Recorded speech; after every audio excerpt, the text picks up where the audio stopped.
This week, the Hands Off CEO podcast is pleased to share a replay of a popular episode all about how your mindset affects your scalability. Please enjoy, and we'll be back next week with more insights about scaling your business. Is your current success putting a lot of demands on you? If you're good at what you do, and you are, then everyone wants you. But that's no way to scale. If you're delivering spectacular results, you should be commanding higher fees, working with only the best clients. Welcome to the Hands Off CEO podcast, where world-class agency owners and consultants learn how to fully monetize their expertise and scale profits by doing less. Here's your host, Mandi Ellefson. Hello, this is Mandi Ellefson, host of the Hands Off CEO podcast. I am here today with Josh, LaMar, and Marcelo Chinellato. They are the co-founders of Authentique UX, and what they do is that they help tech companies fast-track domestic and international product growth without wasting money designing and developing products that people won't use. Anything to add to that, gentlemen? For now, but we will add during the podcast. Yes, love it. Okay. So Marcelo and Josh they joined Scale to Freedom about a year ago, and they've had some really incredible shifts. And what's been so fun though, is to see that both have developed as leaders. And Josh actually was a newer CEO, and to see him really step into this, it's just been absolutely incredible. What we'll talk about is some of the mindset shifts that have happened and some of the things that have allowed them to be able to add $1 million to their very new startup in such a small amount of time. Those are some of the things that we're going to be talking about today here on this podcast. Let's first start out with this. So the two of you started your company at kind of a challenging time, didn't you? We did. Nobody could have foreseen what was going to happen over the course of all of last year.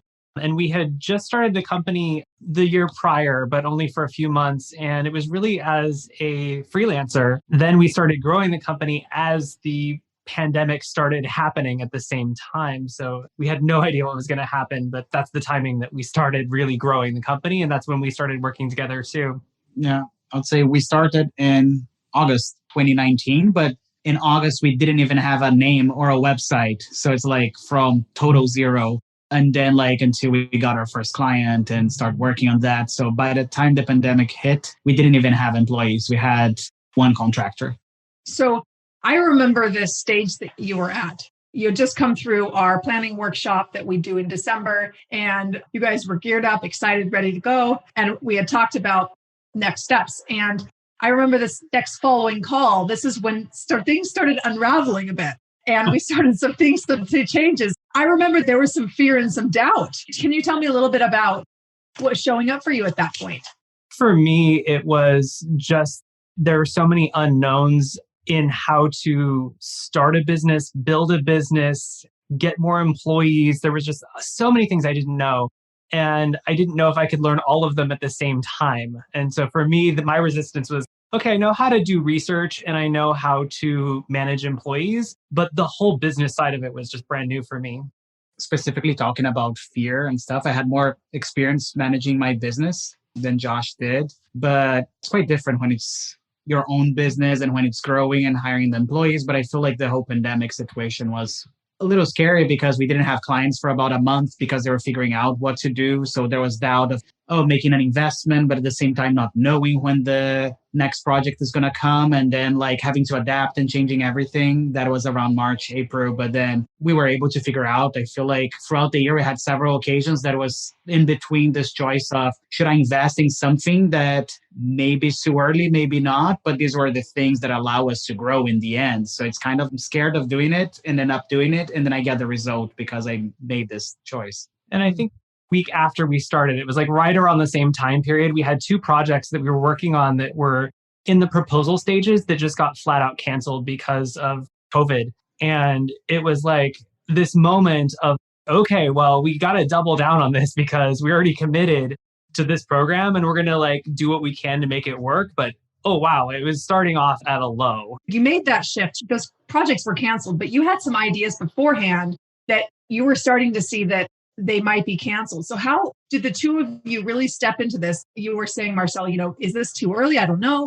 How did you really step into that and saying, this is the right time for us? And we're really going to go all in to create this business in spite of the circumstances which are not ideal. For me, I don't do anything halfway. And if I'm going to commit to something, I'm 110% all the time. And that had been what I was already doing in my previous career, as well as in the early part of the company, as I was basically a freelancer. I just put everything into it. And I knew that you could help us. And I didn't know exactly how, but I had to just say, like, you know what? I'm going to commit to this. It's going to work out somehow. And I think this person can help us more than I know how to help myself right now. And that's exactly what we needed, was to figure out how we could kind of fast track all of the learnings. Because if we had to have all of those learnings during the pandemic, it would have been a much more difficult year, I think. What helped us about like the fears specifically, there are several things. One is that there were personal choices why we wanted to start this company, but there we also had the vision of how we want to impact people and the world, and the gap we saw in the market, the good that we could bring to these clients that we have. And we're just very, very, very committed to it. In the industry, especially Josh's industry, he could have gotten a job and moved back to one of the big tech companies in the USA. They were still hiring and still contacting him. But we were committed to our vision in the company. I think that's number one. Number two, in terms of how to do in terms of fear, is that we started with small things like having an assistant just a couple of hours a week. Because I remember when I started working with you that I didn't want to hire an assistant because I was like, oh, I need to make more money in order to have enough to hire them. So then I can keep growing. And you're saying, no, you hired the assistant, so you free up your time and then the growth will come out of that. So I started with low commitment, monetarily investment, and it improved so much my quality of life that I had more time, more sleep to invest in other things, that things started getting better. That then when the time came to make other investments, either in employees or in other kinds of technologies or things for the business, I slowly started being more comfortable with the uncomfortable feeling. And then almost always it paid off. And it keeps going. Like we just made another commitment yesterday of hiring an extra employee, even though we don't have the project signed, but I have belief that I'm building the capacity of taking more projects, because if someone knocks on my door, I can't take any more projects because our employees are committed right now. So I'm already hiring, believing that there will be these extra projects. And magically, after I hire that person, I got an email an hour later of someone wanting to do a project with us by coincidence. I know it's cool, but it's one of those many coincidences happen throughout the whole year.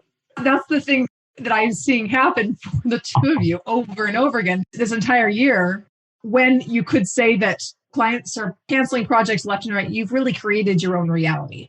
You have really leaning more towards investing ahead and really building out the capacity so that you can fill it. And that's one way that we see that companies like yours grow very quickly versus holding back. I mean, how would this look different for you if you would have just said, you know what, we need to see this first. We need to have the project first, then we'll hire. Then we need to have the project first, then we'll hire. How would that have been different for the two of you?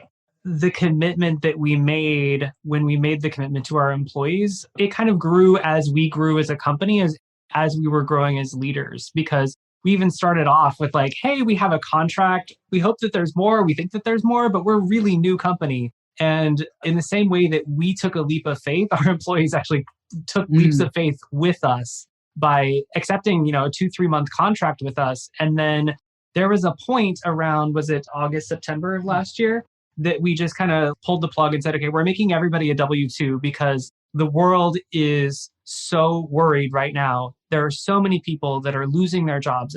It had been months of seeing so many people, friends and acquaintances on Facebook posting that they had lost their jobs. And our industry is very specialized, but it's also something that can be done remotely. And so we didn't want our employees to be worried about if they would lose their jobs. We wanted to make that commitment to them so that we could have them feeling like they were being supported. So that same leap of faith that they took to join us, we wanted to give them that leap of faith of, we're going to make the projects happen somehow, and we're all going to be able to work together.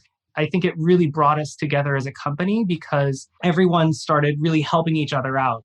When you're hourly, it's like, is it worth spending another hour if you're going to help us out with this thing, versus now that we're all just full-time employees and things really shift. Sometimes things are really busy, but other times things are not as busy.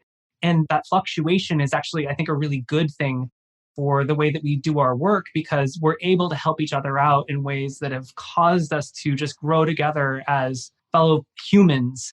And then when we work together much more efficiently now. What I am really seeing is that you are modeling this certainty, this confidence, and you're building this whole culture around this. And that's why you're getting people enrolled. And even in the early beginning stages, you said that you were getting people on like 3-month contracts. And, maybe what some of the listeners don't know is that the kinds of people that you need to do your research, these are very highly skilled people, aren't they? Yeah. And it's very technical and difficult at times. So we're really trying to find people that are really intelligent, but also that have diversity, because we don't want to have people that are all exactly like us. We want to have as much diversity as we can within our company of backgrounds and educations and countries that they're from and languages. We really care about a global perspective, because so much of what we do in our research is global in perspective.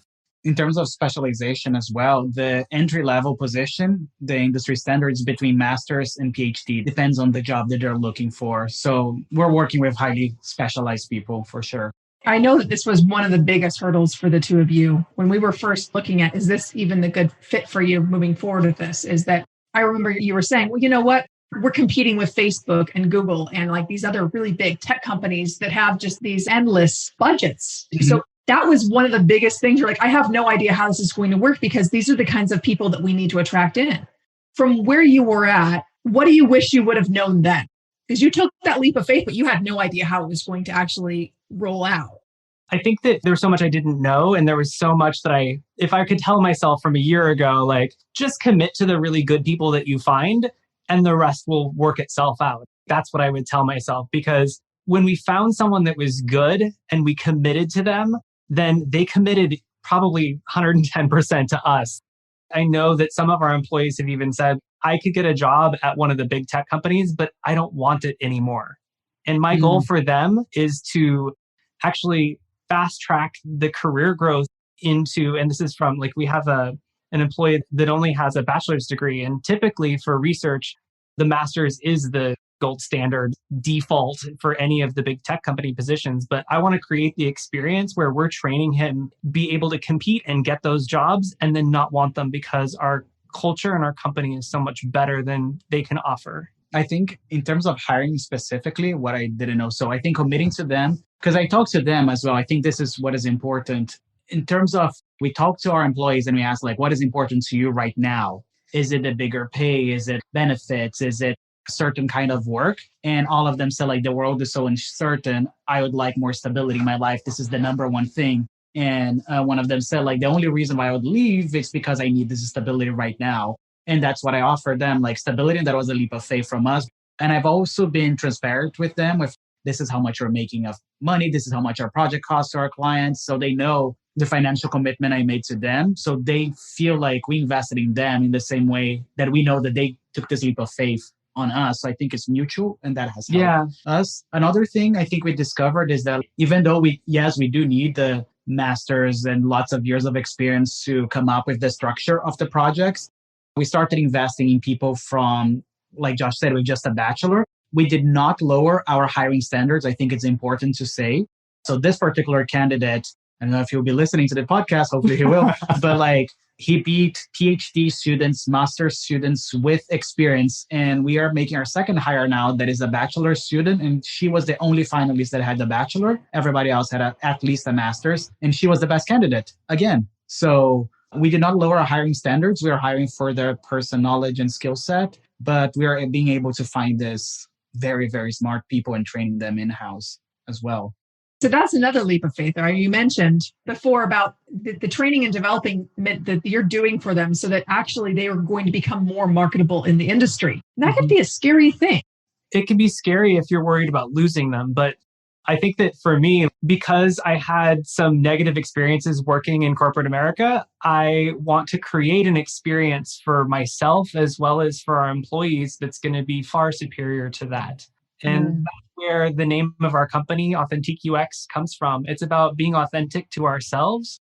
And it's about also being authentic in the way that we work with each other and the way that we do research with our research participants, because they're real people too. And if we can communicate who those people are to our clients and what those people care about, then we're doing the world a service by helping make technology better.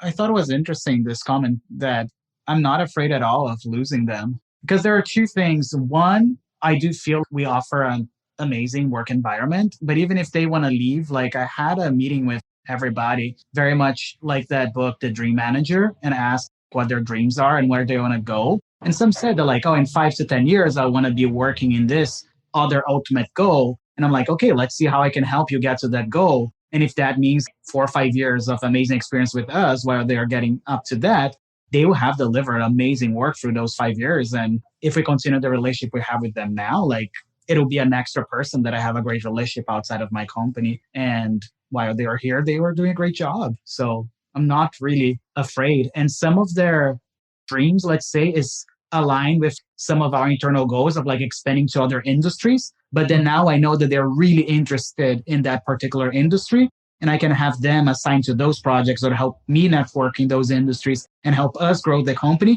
And then they will do it with twice the effort and the energy because they're also interested in their long-term goals. So everybody with that as well. Sounds like a really great win-win.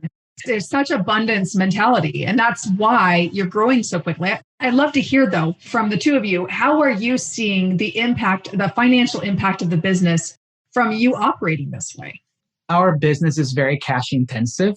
So we are profitable but we have been reinvesting a lot in the business because we needed a lot of working capital for this business. So some of our projects, just in cost, one of our projects we're delivering now, it's over $200,000 just in cost. And that's money that we need to have in working capital. So for this first year, we have been reinvesting everything we make back into the business, hiring employees, getting this work capital. But we've been profitable along the way as well. Are you willing to share what kind of gross sales that you've seen? As I know gross is just the top line. What that you have seen as following in this way? I don't know if that's the best comparison because we only had 6 months in 2019. Right. Percentages really don't matter because it's kind of, I don't want to say from zero. Yeah, but I can say that we added through our work together, something between 700,000 and $1 million was because of our work together. Because I feel like we would still be getting projects and working on that. But I think the biggest shift, which has been in the mindset shift, that when the pandemic hit, we could have been cowered in fear and stayed as freelancers, and freelancers are barely scraping by. But we decided to expand, hire people, even though I felt like I didn't have the money at the time. If I look cold at the numbers, I did have the money, but my fear of, okay, but what if I don't get any more clients and I have to pay all my bills for 4 months? The scarcity mindset would have not allowed me to hire these people or to keep investing in the business. So I do think that like between the 700 and $1 million was just because of the mindset shift 7-8 months of last year. Wow. Well, not having a scarcity mindset of really acting out of fear would have cost you between $700,000 and $1 million. Yeah, I think way, way, way more than that, because that is in a few months of last year. And if you think that compounds and that if you repeat last year, the 2019 me, if I repeat right now what I did last year, would be, wow, this is amazing. But the 2020 me would be like, oh, this is kind of not a failure, but that's bare minimum. I have to do more, especially since once we start hiring employees, we have more costs. So I have to grow at least double this year. And I feel like we will minimum double this year. I'm hoping. If you just keep on operating the way that you did last year, I mean, you could just keep on creating that. Answering would be like the 700 could be like 1.5 this year and could be like 5 million next year, because I feel like the mindset compounds and the systems compound. And so you have high costs in your company, right? But the big thing about that, though, is that amount of cash flow allows you to actually invest in your company. It allows you to be able to have this foundation, this strong foundation, without having to, I don't know if you've taken out any outside funding. No. Yeah, I'll probably invest like a couple $1,000s to start. So you have bootstrapped a company, but you've been able to do that profitably because of really how you're showing up as leaders. thinking from that perspective, which sounds interesting. It is the mindset because we committed everything into this being right. Everything, including our entire life. We had our whole savings. So we moved to France and we put, all our life and at stake at this company going.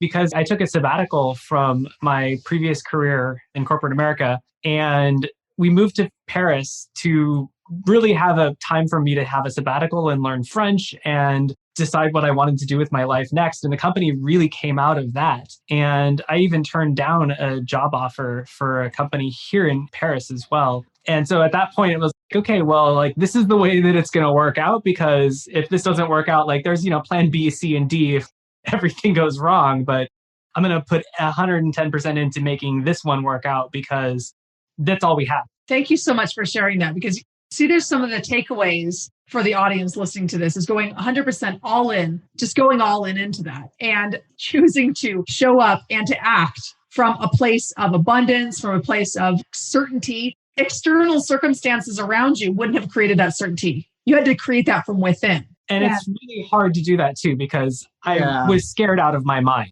That's what I was going to ask. Like the way, like some, even of the way that I said it sounds like it was easy breezy, but it's some of those learnings of like just trusting a lot. And the example of first hiring an assistant or some of the other hires, those are the things that freed up my time, that helped me grow the company.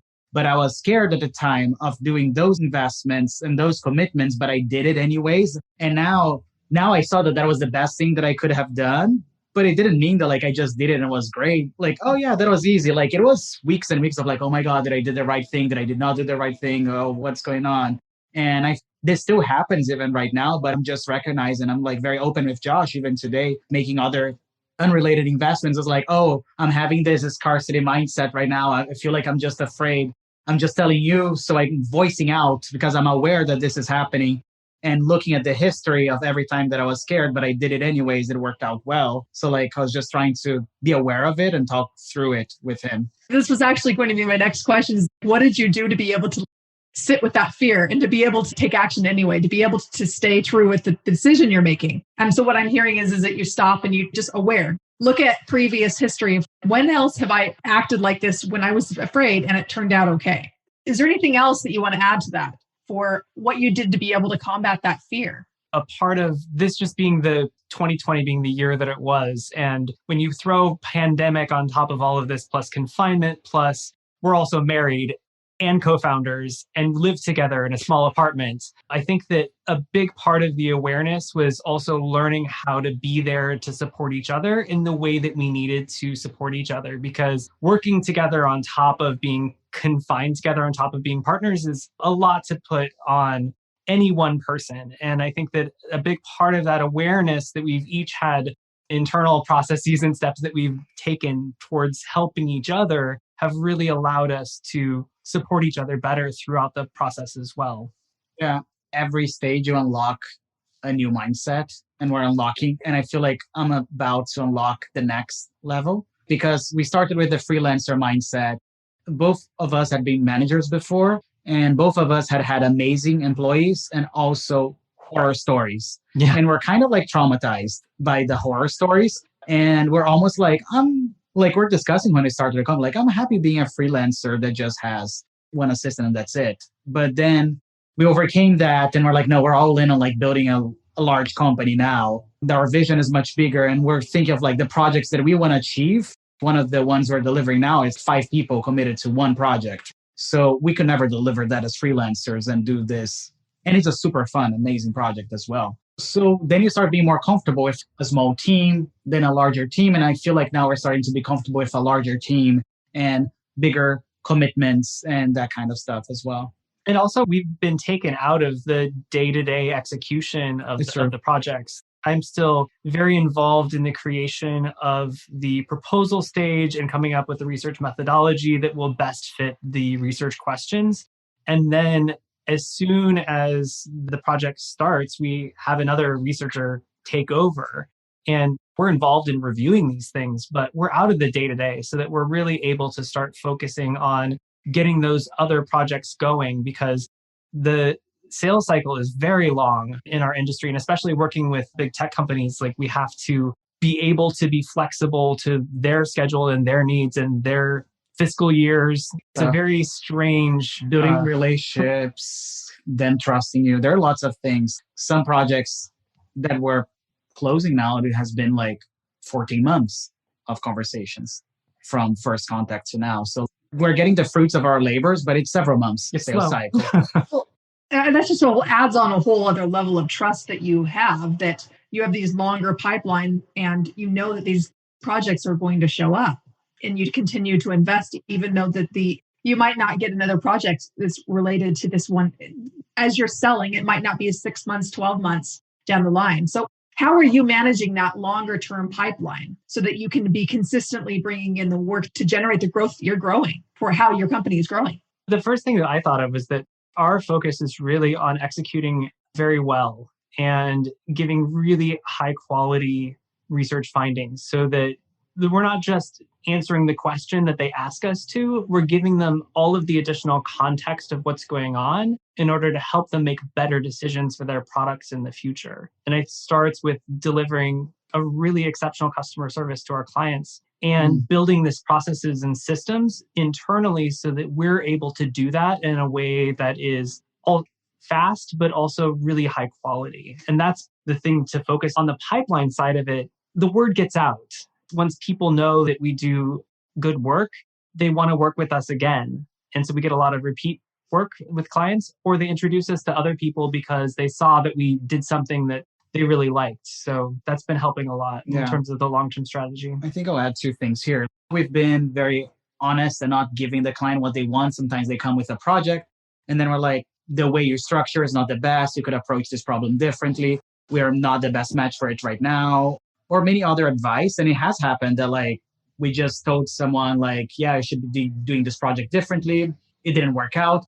And then 6 months later, someone sends an email like, oh yeah, I want to work with you right now. This other person said that you're amazing. And we thought that other person who never responded to our emails ever again, like had forgotten that we even existed. But I feel like they came out with a good impression of us advising them through the process. Yeah, so that's one. And then two would be that big part of last year as well, besides growing our sales and delivering amazing results, was really, really a focus to deliver these projects, because we could have even have closed more projects, but I feel like the quality of the service wouldn't be as good because we didn't have good enough systems. Now we have better employees, better trained employees. We have done so many projects that like our systems are incomparable. They exist now. I was going to try to find a word to compare. Yeah, so I think they didn't exist before. Yeah, so like they exist and they spent a year of refinement. So now we can start adding multiple projects in parallel. And some of them need our involvement from beginning to end. We have senior members of our team who can handle from beginning to end as well, even better than we can in a lot of things. Everybody has a different specialty. So I feel like right now we can start adding more people because our systems are going to work out with those people. But if we had, doubled from where we are right now last year, then maybe they would have broken. So I think that helps the sales pipeline, that we had this commitment, we deliver good work, and these people are coming back to us. And while these people are repeat customers, we're reaching out to new ones. Thank you for sharing that. One of the things that I remember we had talked before you'd started Scale to Freedom, I remember looking at, the systems for how to scale these really high touch work. It seems like you can't even develop systems around that when you're dealing with employees that are really high level and everything is a little bit boutique. Your current company is rather boutique. And we can talk a little bit more about where we're going to continue to scale to the next levels. But for the time being, what have you learned about creating systems within the structure that you have where things are actually quite custom? There's flexibility in the rigid structure.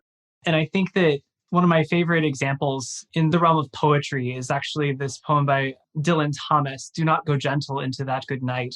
Rage, rage against the dying of the light." It's this very strict structure of metric and verse and rhyme scheme that is actually a French poetry form. And so there's very few of them that exist in English. And this is one, and it's beautiful. And there's so much, once you set all the constraints, there's so much freedom and flexibility there.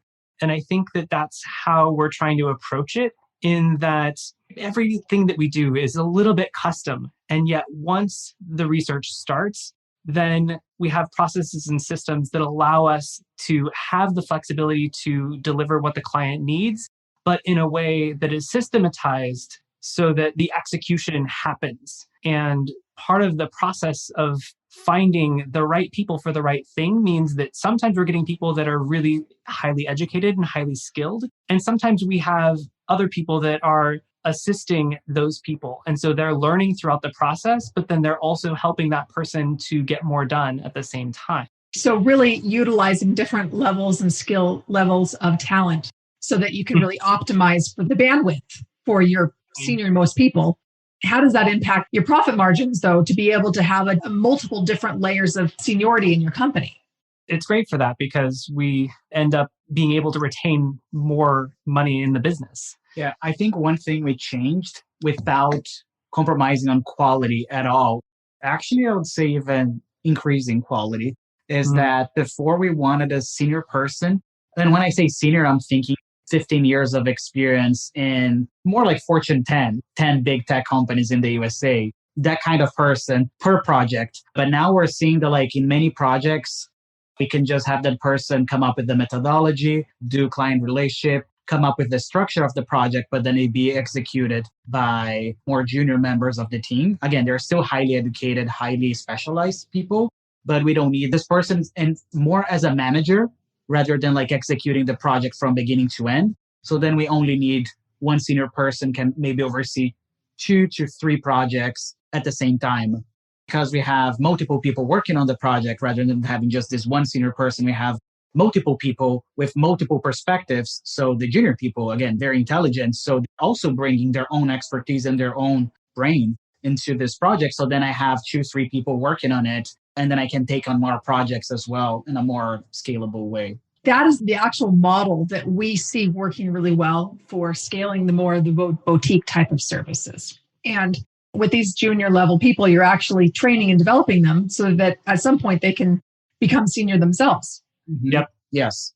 So it really allows this whole bandwidth to grow continually within your whole company. And that's where you're going to have those skills as you're moving into 10 million, 20 million, $30 million company, and you having those people that you built that culture already within. Yeah. And another piece that's really important is that there are very few very senior people that are really looking for jobs right now. If anyone's keeping them, it's those people. But there are a ton of recent graduates that are extremely intelligent and everybody's looking for work right now. And we can be so much pickier about who we want to join us because if I just wanted a smart person, there's so many smart people out there, but I want someone that's smart, that has a global perspective, that cares about really improving the lives of people around the world and fits within the culture that we've created. We screen for culture first. We have very good candidates, but not culture fit. Culture comes first and then the rest. That's the first disqualifier. The first question for our process is culture. And then we analyze their skill set. That is important. But what Josh said is true that like, especially in the big tech, they're hiring a lot right now. Like in our clients, every project that we do, there is a new person who just got hired into the team and they're all senior. So there is an abundance of jobs for those senior people. It's more competitive to get them. But for the graduates, it's an amazing opportunity it's a win-win situation. I feel like and it's not because it's my company, but if I had this job when I graduated, that would have been my dream job because we're trying to do everything we can to be that amazing experience. And some of our junior employees, we expose them to kind of thing that people with 10 years experience in big tech company had never come across that kind of experience. Yeah. The fact that we're doing international research all the time is such a gift because it's so interesting. As soon as you start looking at whatever the product is in the US, that's pretty standard. But then you compare that to people in other countries around the world, and we worked in several continents now. And it's just so exciting to see the diversity of perspectives and approaches to the same product around the world. So it's truly a gift to be able to do this research at all.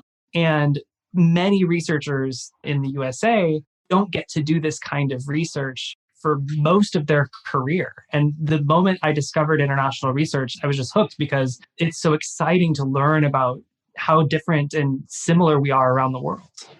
Well, I'm loving this, and I'm hearing so much passion for the work the two of you are leading in your company. I can really see how you're attracting in these type of team members and employees to really help you grow your company. Something I really want to point out, and for those people who are listening, that how do I be able to attract these higher level people? How do I be able to scale when I need this high level of a person? How do I be able to scale when everything is so custom? You have just laid out a way that you've done it that has been successful. And this is something we've been teaching for a while, but so often people just can't see it. Leaders just can't see how that lays out. So I'm so grateful that you laid out how that's worked for you so that others listening can hear it and say, well, you know what? That's a way that I can actually implement this in my own company. And I think that especially for our most senior employees, the culture was a huge part of why they want to leave where they were at before and continue working with us, because we can offer an experience, even if we can't pay them quite as much. We're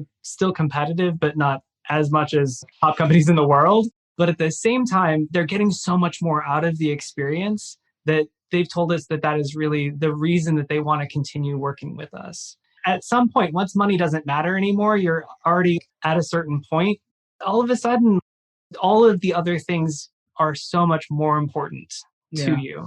On that as well, there's on what Mandi was saying about getting the clients and continuing these relationships. I think one of the best testimonials we got from a client is like, oh, you're one of my favorite agencies to work with because I feel like you care. So many people don't care, but with you, I feel like I care. And one of our biggest wins is that, for example, for our senior employer, it's really worth it in investing in people who are passionate like we are, who care. And we get these reviews now that like before people are like, I want Josh. Is Josh going to be in this project? I don't know if I'm going to do this project if Josh is not there. But now they started being like, oh, but I want them. I want like specific employees because, and then they forget about Josh basically. But it's like, it's the best gift, in some ways that like, it means that like they're really loving our employees and our employees are also loving the clients they're working with. It's the ability of trusting people and them caring as well, because we care, our employees care as well. I love that. Thank you for sharing that. So many people have that question. All of my clients ask for me. They keep asking for me. How do I get so that they're going to ask for my employees, for someone on our team? You laid out exactly how that's done is you're leading through your culture and you're really attracting in people who want to do a great job and are passionate about it. And it's because the two of you are passionate. You're leading this and your team is showing up this way to match your level of commitment. Yes. Yeah. All of them are very passionate. So moving towards your offer, we haven't talked about your offer very much at all. And this first year has been a lot of how do we be able to manage the inflow and be able to keep it going? We're doing this high level work. How do we be able to staff this? How do we be able to hire the right people? I know that your assistant, you've been actually developing with you to an operations manager. How has that been going? Amazing. Best person ever. So how has her working with Jennifer in the Operations Academy and, the work they've done together, how has that helped her to be able to really advance to this operations manager who can help run your company? So she started out as just doing some of the time-consuming repetitive tasks. Admin assistant. She was our admin assistant. But we hired her because we know she's smart and organized. And I'm not organized, at least. and I was overwhelmed because I was literally going to bed at 3 a.m. every day. I even got sick. It was too much. So it was this decision of I can't do this anymore.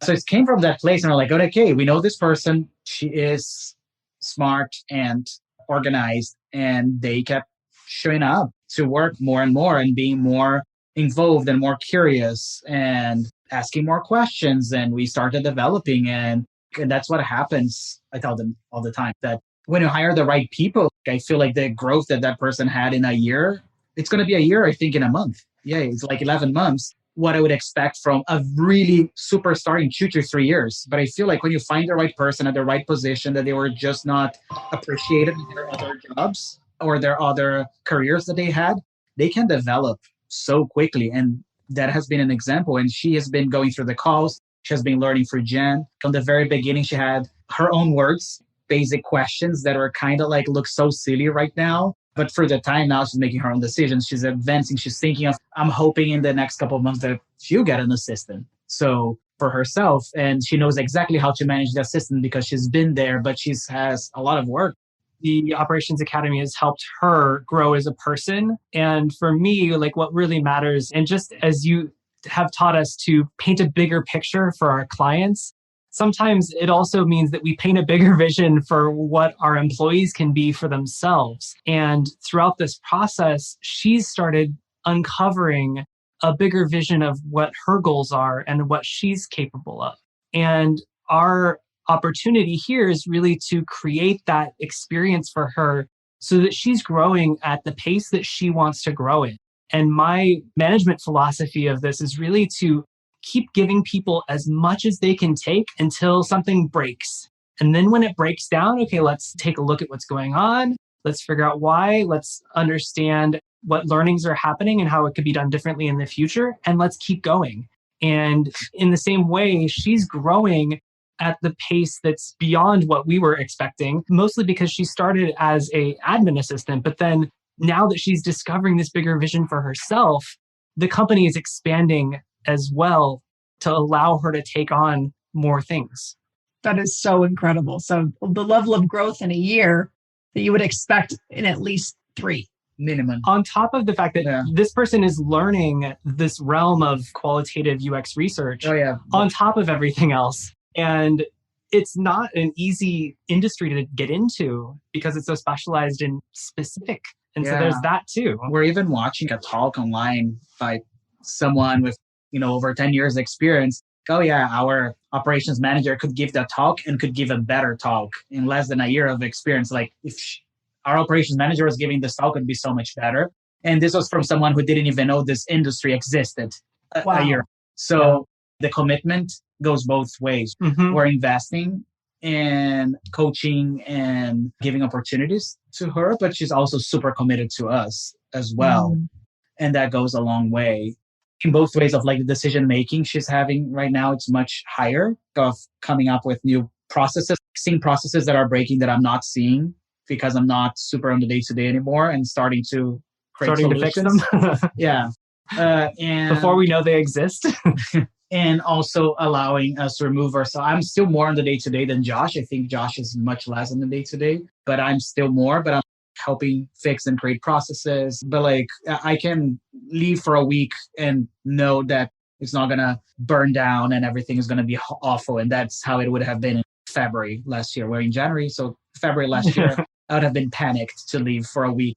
It'll be a disaster. One of the things that I've noticed about the two of you as a partnership is that you have really elevated the company so that there's really space for the two of you to be in very senior roles. And one of the things that I see a lot of times with partnerships in consulting agencies is that, especially when they're earlier, maybe before 7 figures, or after this, I see it a lot too, is that their vision for their company is so small that they're doing the same type of job together. And there really is not enough growth to justify both of them in there. So what ends up happening is that they're just splitting the profits between the two of them, and there's just not enough space for them. But what the two of you have done is really expanded this vision for the business so that the business has grown so that you truly can be executives.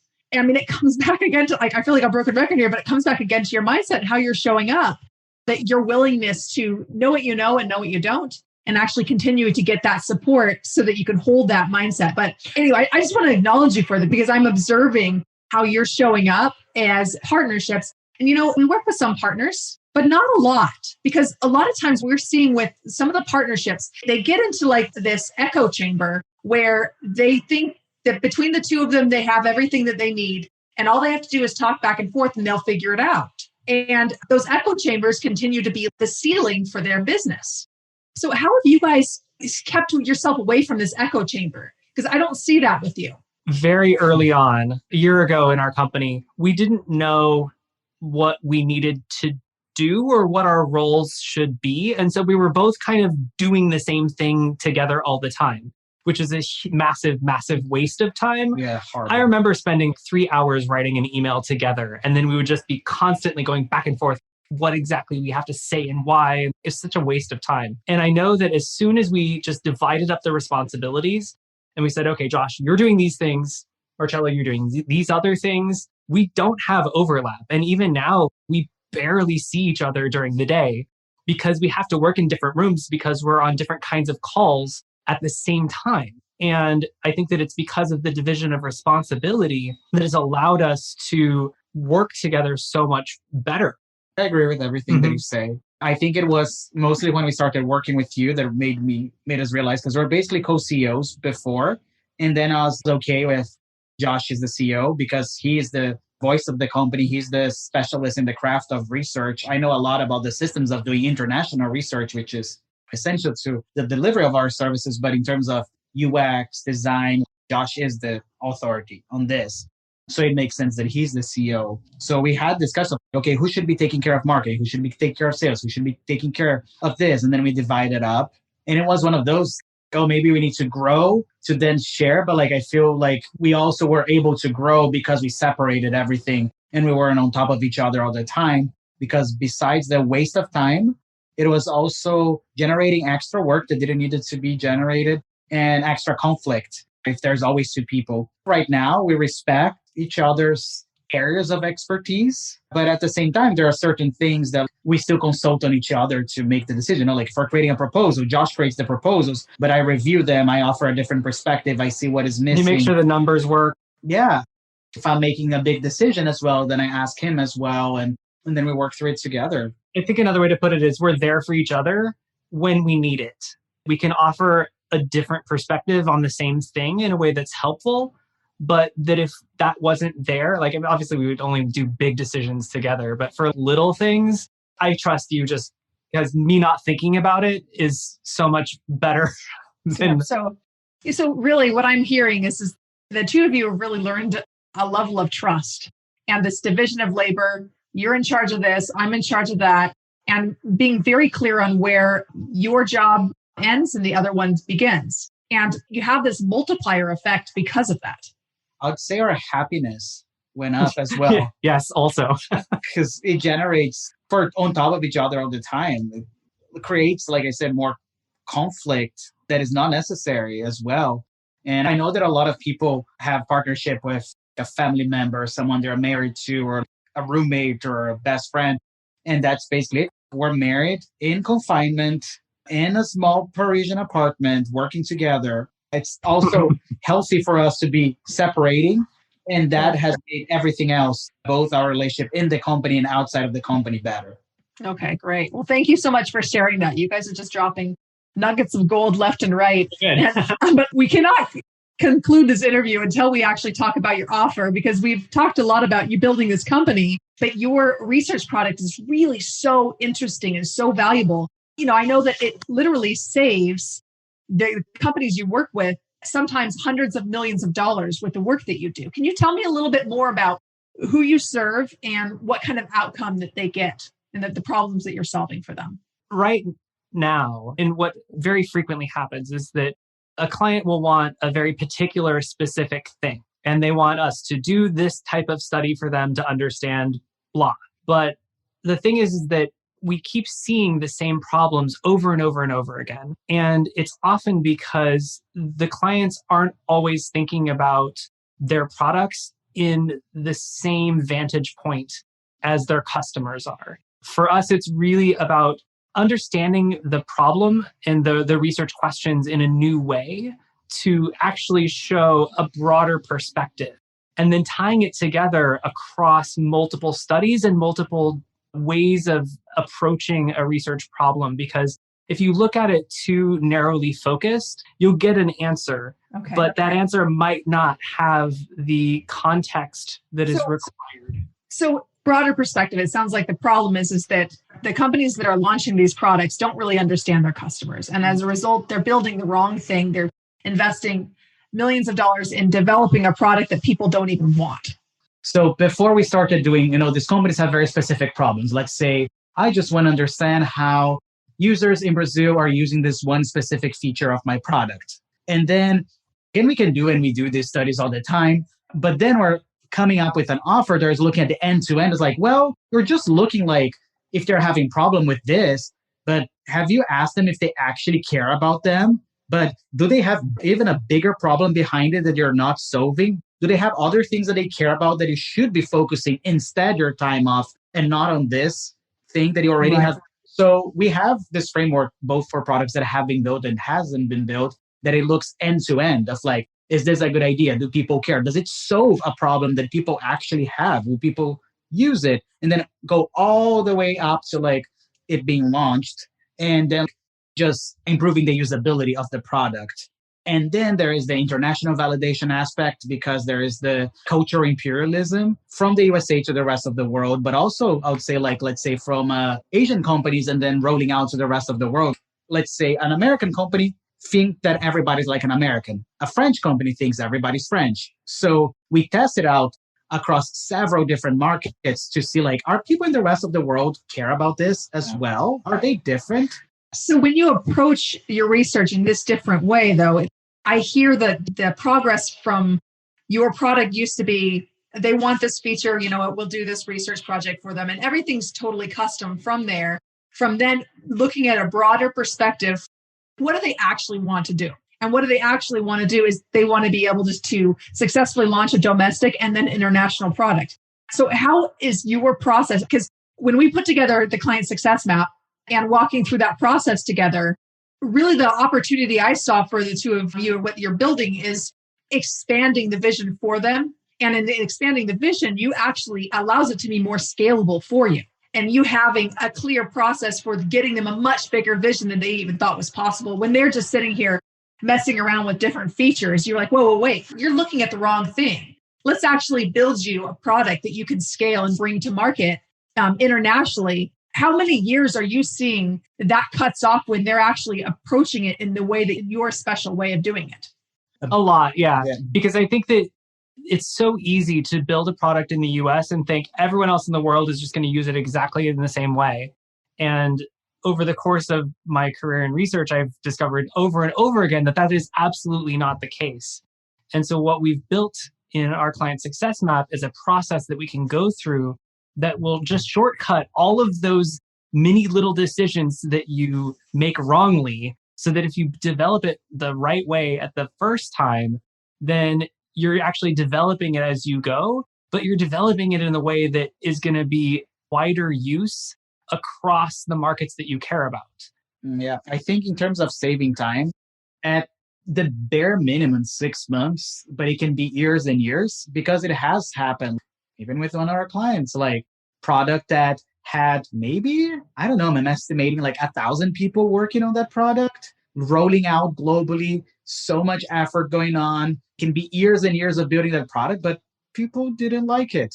Just getting that kind of feedback, change the direction and go to this other. Just think of the salary and the money and what if a competitor goes and build that product better and faster and gets all the market share before you? So there is all the opportunity cost on top of the time, and then the money, and then the direct cost of the developers and marketing and all the other teams on that. And then on the other hand, there are other things that like, this is working out really well. How do you keep your market dominance? And then what are the things that really matter for you to keep this market dominance? So that's another way that also we help our clients. And that's part of your promise too, right? Is saving them hundreds of thousands of dollars, millions of dollars in some cases, being able to launch their product in a fraction of the time. The frustration we saw is that by doing just a small part of the process, like we're doing right now, sometimes we give them a lot of information to improve their products. But by having the bigger picture, they can see everything. We're helping them think broader. Are you even asking the right question? And then you zoom out and you can see like, should I be investing the next year in growing this product at all? Just before we wrap it up, the bigger perspective that I'm seeing for what you're building right now that is so exciting is that gone from these one-off type of projects that made us much lower impact than these larger projects. Now you're expanding the full steps into helping them see the bigger picture, which adds more value, which allows you to increase your client lifetime value, which is also more scalable than the smaller one-off pieces of research that wasn't scalable before. I agree. Yeah. And that's what the real value of the client success map. So just as this last piece there, if anyone, they want to look you up, where can they find you? We are on Facebook and LinkedIn, and we have a website. It's AuthentiqueUX.com, or you can just search for Authentique UX on Facebook or LinkedIn. Okay, great. Well, we'll put this in the show notes.